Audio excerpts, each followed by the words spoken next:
నీకు స్తోత్రం. అబ్రహాం ఇస్సాకు యాకోబు దేవా నీకే స్తోత్రం స్తోత్రం అని ప్రార్థన. స్తుతించండి స్తుతించండి. స్తుతి చేయటం శోభస్కరం అంట. చేయండి, స్తుతి చేయండి అందరూ. హల్లెలూయా, స్తోత్రం స్తోత్రం.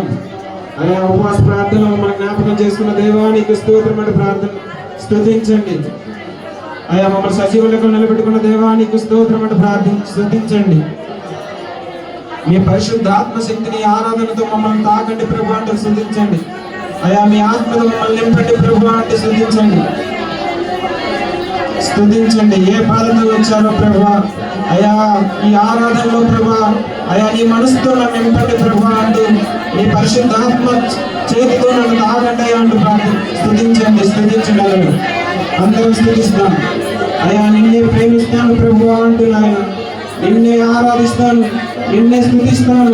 నా జీవిత కాలం అంతా నీ మీదనే ఆధారపడతాను ప్రభు అని స్తుతించండి. అయ్యా మనుషుల సహాయం వ్యర్థం ప్రభు, నీ సహాయం నాకు కావాలి ప్రభు అని స్తుతించండి. అందరూ స్తుతించండి స్తుతించండి స్తుతించండి. ఈ సమయాన్ని చూడలేక ఎంతో మంది కాలగర్భాలు కలిసిపోయారు ప్రభు. నాకు మాత్రం ఆయన సజీవులకు నేను స్తుతించే భాగ్యాన్ని ఇచ్చావు ప్రభు అంటూ స్తుతించండి అందరూ. అయ్యా నీ మీదనే ఆనుకుంటాను ప్రభు, నీ మీదనే ఆధారపడతాను ప్రభు అంటూ స్తుతించండి.